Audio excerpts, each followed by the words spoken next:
Grow CFO is where finance leaders grow together. Join thousands of like-minded professionals using Grow CFO to access the combined knowledge and experience of the finance leader community. You can join us today at growcfo.net. Hello and welcome to the Grow CFO Show. I'm your host, Kevin Appleby, and today I've got Tanbir Jasimuddin with me. And we're going to have a good conversation about finance and data and analytics. But first of all, hello, Tanbir. Welcome to the Grow CFO Show. Hi, Kevin. Thanks for having me.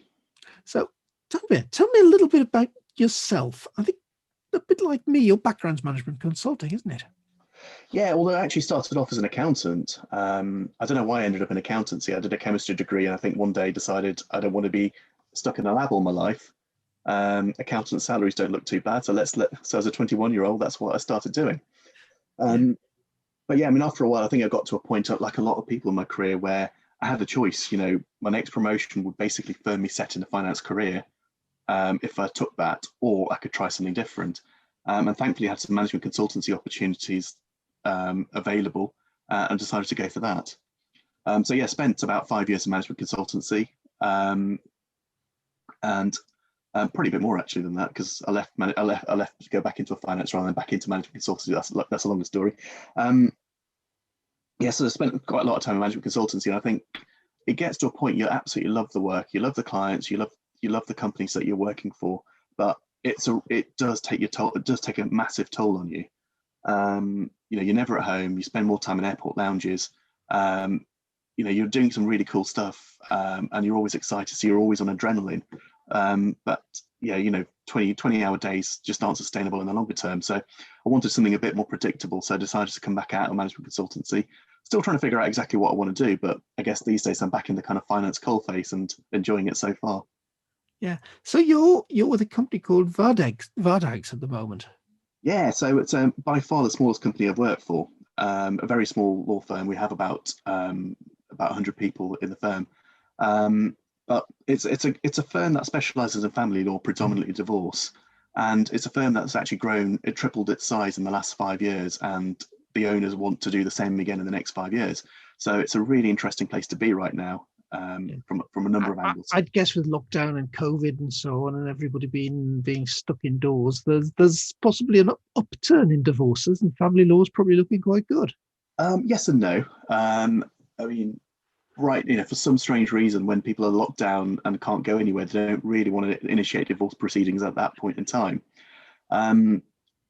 But also, I think more seriously, I think, you know, the court time is always limited, and the courts will always prioritize things like the family courts will always prioritize things like domestic violence and children type cases first before divorces. So, you know, and yeah, so, you know, as you'd expect, it's not quite as happening as it once was, you know, but you know, the approach we're taking is we're sitting tight because we know there's going to be a bounce back as soon as it all goes, as soon as we start to come out of lockdown. Yeah. So tell me a little bit about your finance team then. What sort of team have you got working for you? So a very junior team. So one of Vardags' philosophies is that they recruit people straight out of university. They try and find the brightest graduates. Yeah. Even some of our receptionists have been to Cambridge and Oxford. So that's the kind of caliber that we have. But and the same applies for finance. Really, really bright, much brighter than I am, believe it or not. But you know, they've never really worked anywhere else. Yeah. So the challenge for me has been in other places where I've kind of had a fixed and stable team, to actually now a team that, you know, started off at a very junior level, but really hungry, really ambitious, want to grow and want to learn things. It's creating that environment for them, creating the right opportunities. So, you know, from 12 months ago, where the majority of the work's transactional, we're slowly trying to automate that so that as they develop, they can take on more and more of the value-added tasks.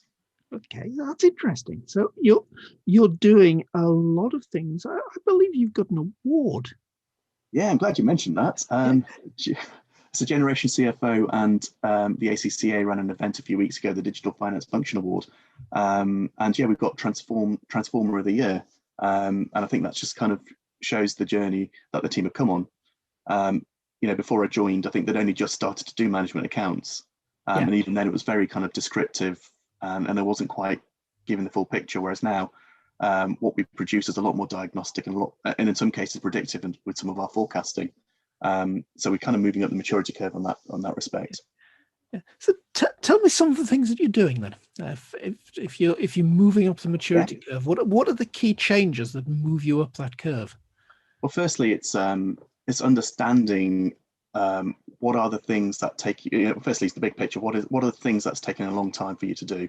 And the first piece of analysis that we did is let's look at what people are doing. And 70% of the tasks were actually on two processes.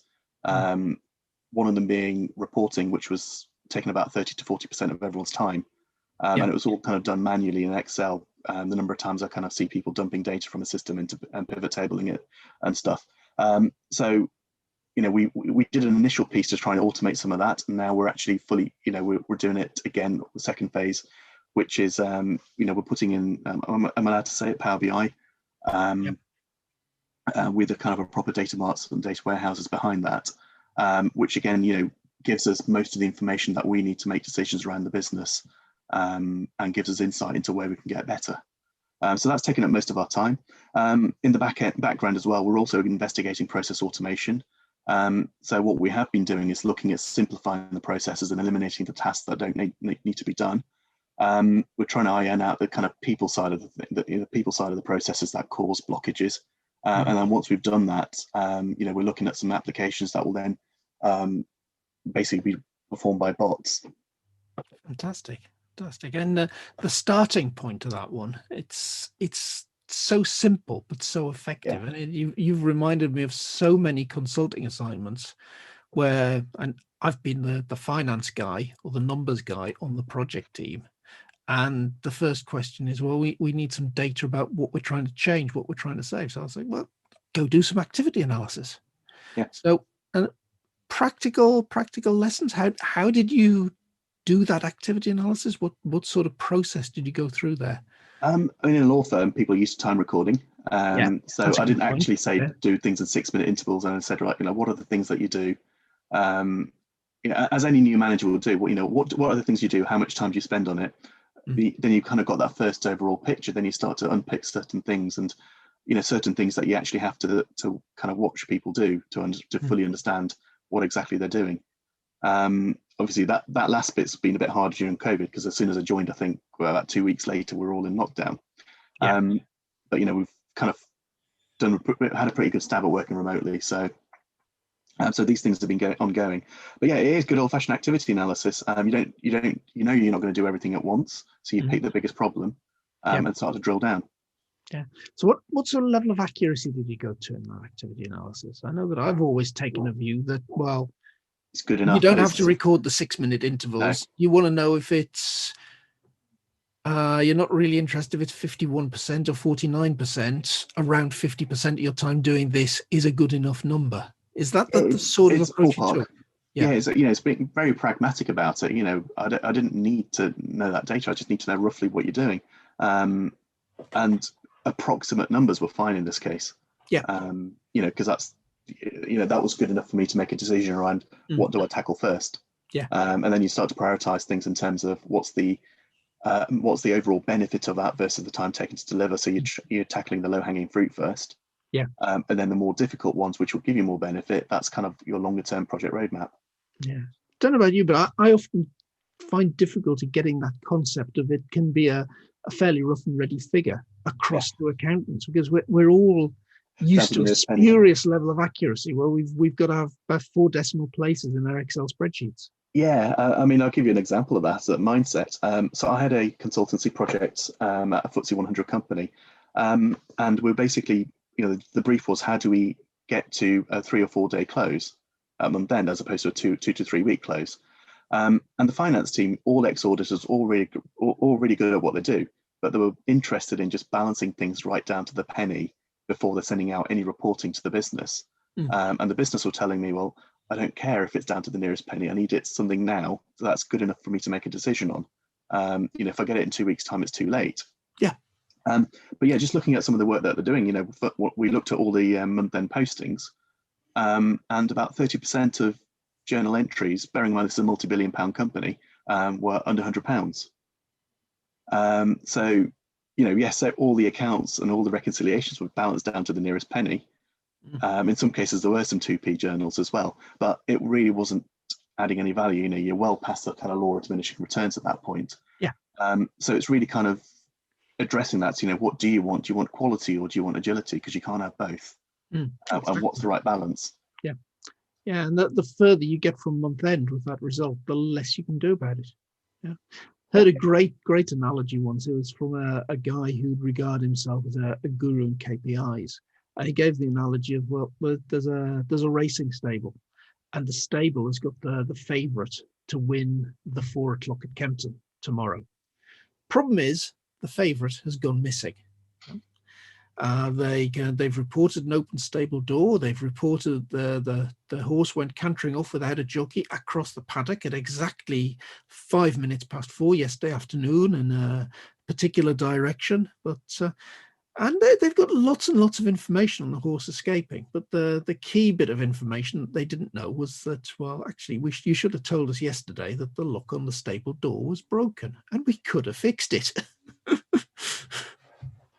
Yeah, it's definitely true. Managing tomorrow today is definitely the phrase there. Yeah, absolutely. So, finance process automation. I guess that your background in consulting, Capgemini, KPMG, McKinsey, you must have a lot of experience around automating finance processes from back then. Yeah, yes and no. There's kind of a range of projects that I've worked on, but I have done a little bit of it. And it's not something that's new, because simplifying and automating processes has been around for as long as you can remember. It's just the tool set's changing. Yeah. And for me, 90% of a process issue is usually behavioural. I see a lot of companies and a lot of projects basically dive into doing something like process automation, and they don't quite get the right results, because what you haven't done is standardized or streamlined and reduce the variability in that process and look at people's behaviors. So I always describe it as, if you want to put your head out the window, you open the window first, then put your head through. Yes. So simplify, streamline, otherwise you get eliminate. a very sore head. Exactly. Yeah. It hurts. Yeah. So so that kind of methodology, whether it's Lean or Six Sigma or a combination of the two or any others, that's been around for a long time. And I think looking at that and looking at the bigger organizational context, getting people to do stuff that they don't necessarily want to do, that kind of change management piece, which is usually about 70% of the effort that you need on any project. That's the adage. That's the part of the thing. That's part of the process that's always been there. That's just something that you have to do. The technology to do things, that's just the icing on the cake later. But once you've, I can tell you the number of times, certainly in the early days when we were looking at shared services and whether or not to outsource processes, you'd go through and actually do the simplification exercise first, and suddenly the business case to offshore disappears, because you've done such a good job of it. You've already improved the processes and streamlined it, and it's 50% faster with less people. Yeah, so I must admit, I can think of a couple of consulting assignments where we had to go through pretty much that argument that said, where the client wanted to just get on with it and outsource, and we were saying, well, hang on a minute, no, you get the processes right before you outsource them. Otherwise, you'd be paying over the odds for your outsourcing, and all that simplification will be bottom line profit for your outsource provider. Yeah, absolutely. Yeah, and offshoring a broken process.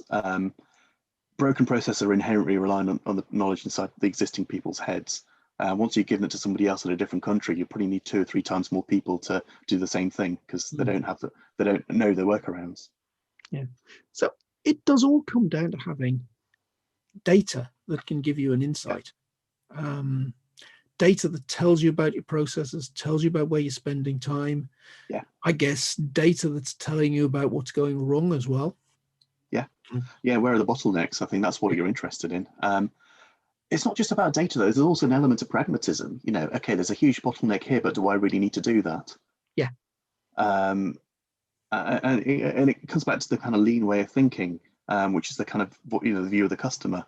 If a customer walks into your organization and saw you doing something, are they prepared to pay for that? Yes or no? And if the answer is no, it's not adding value to your end product, and therefore let's think of a different way of doing it. So yeah, data is critical, and actually data is something that you use to make a decision. And data is something that you can monitor as you go along, but it's not the only layer. You've got to have that kind of pragmatism, commercial mindset, and so on top of that. So you're working your current role at the moment with lots of very, very bright people, but folk that don't necessarily have a finance background. So are you finding that that's a real challenge to keep those people engaged and keep them within my team or interested in what outside? you're trying to do? Well, within my team, they've all kind of started their SEMA exams, or some of them have. I think some of them, half of them seem to want to do other things at some point in the future, but they're much more interested in change and transformation. That's fine. I think we can create career paths for all of them. But I think with that caliber of people, I think you just got to keep challenging them to do something differently. If they're going to be processing invoices all the time, of course they're going to get bored, and of course they're going to want to look at other things. But it's about saying, okay, I know you're doing some menial tasks right now, but actually in the longer term, if you put your mind to it, we'll work together towards eliminating some of this automate the boring stuff, and we can do some cool stuff later on. There's so much to do in a growing organization. Absolutely. In an organization that wants to go places.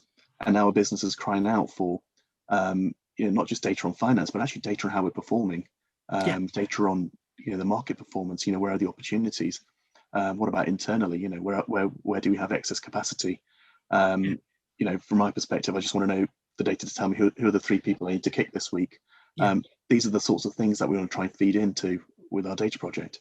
I don't know about you, but I always think that the finance guys are actually some of the best to be the custodians of that data, because that you're brought up with a certain precision. I know we talked about precision, it not necessarily being important, but you will collect the same information in the same way all the time, and there's a certain amount of checking that number A makes sense when you compare it with number B.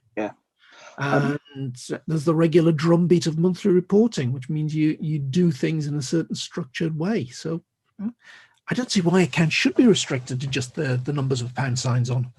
I think a while, 10, 15 years ago, I would have agreed with you.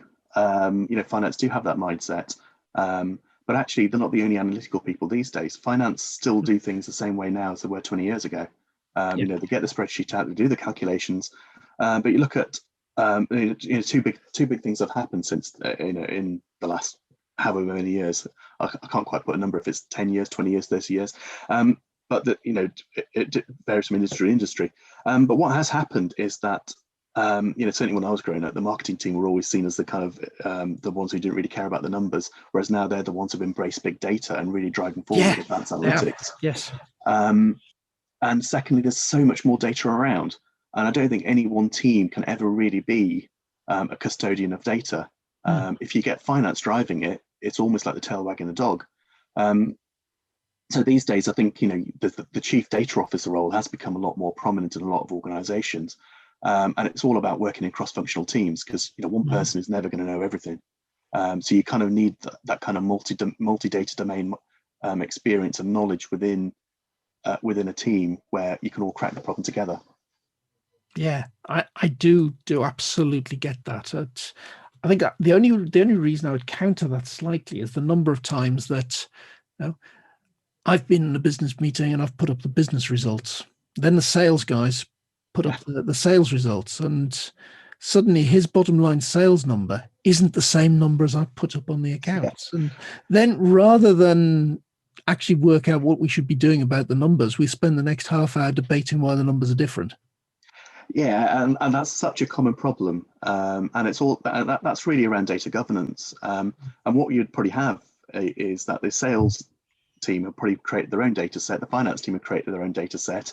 What you should be doing is actually looking at a curated data set where everybody in the organization is looking from. It's not easy to get to. It's not a technical issue, it's a people issue again. Yes. Yes. And it's about having the right kind of data disciplines documented, having the right controls in, so the data are clean as it come into the data set, and you're not dumping things into Excel, creating a new version of the truth every time, which is enormously common. but actually, Kevin, it's not just about that curated data set and that singular view of the data. It's actually using the data together. So I remember one project that I had where, they'd actually done the data work. The data was pretty good, but then, the board were meeting. Firstly, let's meet the finance team. Let's look at the finance data. Next hour, we'll look at the sales and marketing data. And I'm not joking. It's like the first hour. Oh my God, our daily sales are terrible. What's going on? Compared to last year, we're going on. Let's start thinking about cost restructuring. Next meeting, we're talking about market share is rising in comparison to competitors. Everyone pat themselves on the back. And I'm just there thinking, guys, come on. Those two data sets should really be on the same page. Yes. Not a finance and a marketing team coming to you separately, but together. Absolutely. Yeah. Now, I'm reading into this, Tanbir, that you're perhaps not the greatest fan of Excel.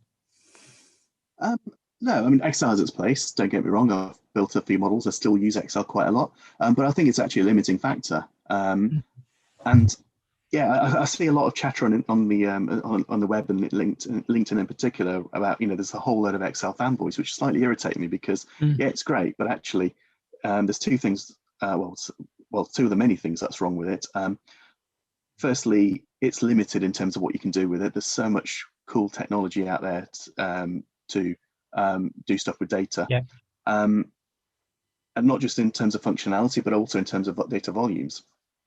And then secondly, is it gets you into bad habits. You suddenly don't start to deal with data in terms of in a database format where you're looking things at columns. You suddenly got all these subtotal rows in there and kind of cells that is this cell plus this cell rather than rules based, which is what you need if you want to scale data.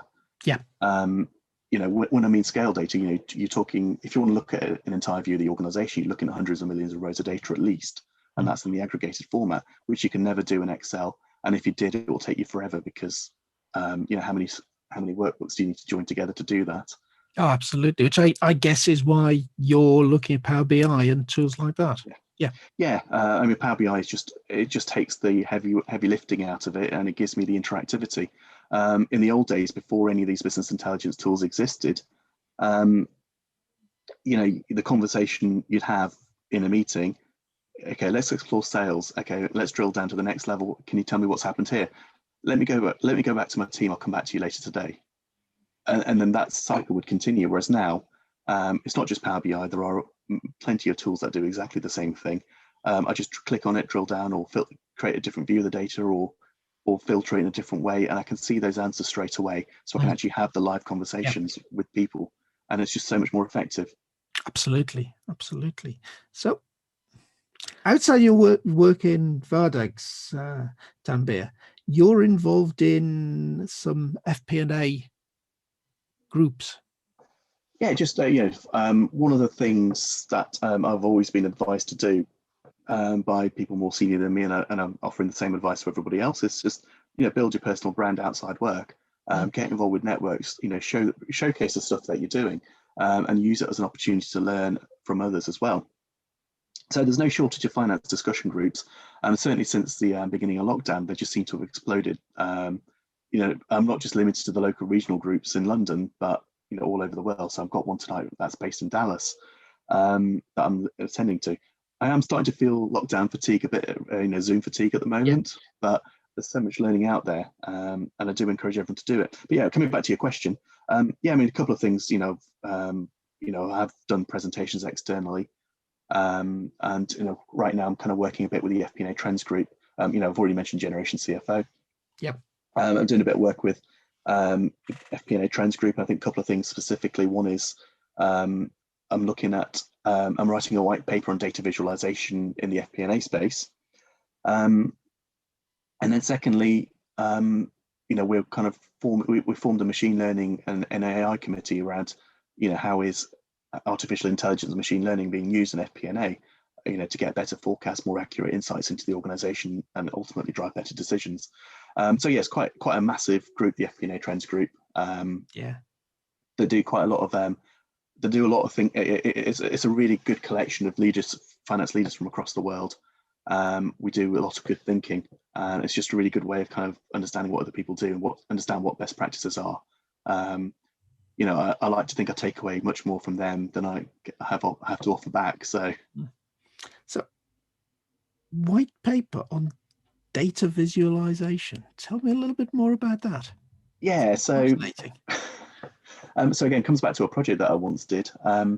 We were engaged by the finance team to put in some reporting applications, and finance being finance, used to seeing data in tabular format all their lives. That's what they wanted.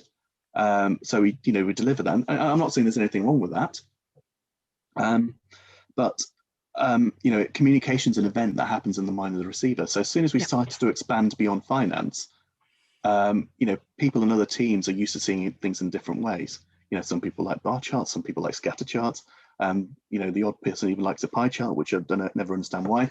But ultimately, what you are trying to do as a finance person or any person that works with data is communicate what's happening, and communicate the insights and what to do next in a way that the person at the other end can understand and act on it. So if you have purely tabular data, we can create all the bells and whistles. You can drill down and have all the different instant views, but actually somebody who's not used to seeing tables won't understand that. So this white paper is really around just thinking about how do you use data to tell a story.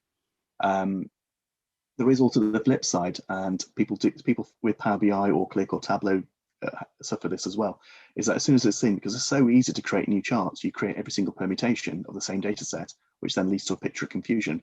So what I'm really writing about is that actually, the FP&A methodology of let's understand what the drivers of value in the organization, and let's make sure that our visualizations kind of communicate that. So if I'm looking at, give you the simplest example, if I want to grow revenue, there are two things I can do. Well, it's more than two things, but generally I can sell more or price better. Yes. If I want to sell more, I can either sell more to existing clients or go out and get new clients. And you can see how that thought pattern develops. That's the kind of visual value driver methodology. So when you're having that discussion, then you've got to think, well, if I want to sell more to new clients, then I've got to think about, well, am I getting better or worse? That's kind of when I start to show cost of acquisition or the number of new acquisitions in a bar chart or a line chart that shows the trend. If I'm trying to compare against it to something else, that's kind of where I start to look at, say, a clustered bar chart. If I'm trying to show the composition of where are my new leads coming from, I might look at a tree map or a horizontal or a vertical bar chart. So it's understanding all these kind of basic principles about, well, firstly, what are you trying to talk about? Then secondly, from that, what are you trying to communicate? And ultimately that kind of drives how you present the data to your stakeholders, which will result in a far more efficient conversation. That's so important, presenting the right data and showing it in the right way. And one of my groundings in consultancy, and it is best part of 20 years ago now, 15 to 20 years ago, I was part of the team that put together the balanced scorecard methodology in PwC. And that was all based around the sort of value driver thinking. We use systems thinking as a methodology to do that. And back in those days, the biggest problem was, well, there's a paucity of data about the place. Let's work out what it is we need to measure. Then let's go out and work out what systems we need to build and so on to capture the data.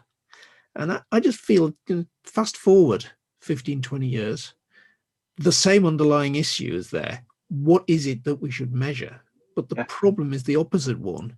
Actually, we're waist deep in data now. We've got too much of the darn stuff. And, and less time to analyze. People are getting less time to analyze it. So it's a question of which bits of this data actually matter versus which bits can we ignore. Yeah, there's two approaches to that. One is the kind of inductive top-down approach, and the other one is the more emergent, deductive, let's see the data and let's get some trends from it. The latter I would never have done 10, 15 years ago, but I would consider now because machine learning can actually kind of start to give you the insights and point you in the right direction. But that's still not an exact science. You're looking for correlations that may or may not be true. For example, countries with a higher population still have a higher birth rate. Is it causal? I don't know. So just happens to be, may well be a coincidence. But I think the traditional way it still has a lot of value, which is what is your information strategy? And you're looking at firstly your value drivers, as we talked about. Here's the data that we need. But more importantly, what are the decisions you make on a daily basis, on a weekly basis, on a monthly basis? From that, you can start to triangulate your data requirements. And what you'll also find is that you only need a very small subset of the data that you actually have. You don't need to go down to, if you've got data hierarchies levels of 1 to 10, 10 being the most granular form of data, 1 being total firm total. You only need to go 1 or 2 levels down the data hierarchy to give you, say, 60-70% of your decision coverage. So you don't need to put everything into the database, which will inevitably slow it down. You never ask the user, what data do you want, because they'll say everything. So you kind of start to triangulate that. So that's your information strategy. Your data strategy is then, well, how are we going to source that data? How are we going to bring it in? How often? Where is it going to be stored? Do you need like a high performing server, or do you need like kind of cheaper storage to be fine? And then more importantly, I think, is your data governance and your master data management. How do you keep the data clean and usable? So I think those three things have been around for a long time, and as long as you're disciplined, you'll get that right. Yeah, I think that is the interesting thing here, because machine learning is a bit new, but all of the other stuff has the same problems, issues, and so on existed 15, 20 years ago, and we were working out how to put balanced scorecards together. No. Where's the data coming from? How do we get this data regularly? How do we make sure that we get the errors out of this data? How do we clean it up? How do we keep it clean? Where do we store it? What sort of software do we need to produce the graphs? And back in those days, Excel quite often was the answer. I actually used to hate the client that went along and just said, oh, we need a balanced scorecard. Oh, we'll buy a piece of balanced scorecarding software. Perhaps you ought to have thought about what it is you want to put on that scorecard before you just go and buy the software. And that's still a problem now, because we will often go and speak to senior management who've already been seduced by a sales pitch from a software vendor to say, look at what you can do. But actually, 70-80% of the work is actually integrating the data together to create a curated data set. Anybody can create a software that gives you a nice balanced scorecard or a nice pretty picture. That's actually less than 10% of the work. And I've actually said on many occasions, let's just mock the whole thing up in Excel, see if you like it, see if it does what you want, and let's go through 2 or 3 iterations of tweaking this a bit before we go and buy the software. Definitely. It's about, and you'll probably find that once you've agreed on what it is that you need, your criteria for selection of software then changes.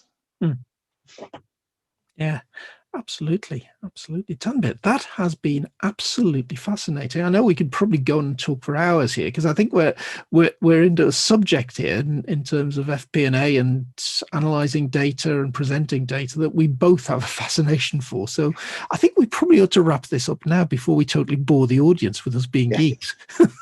Hopefully some of them are still awake at this point. Thank you very much for joining me on the Grow CFO show. Thank you very much for having me, Kevin.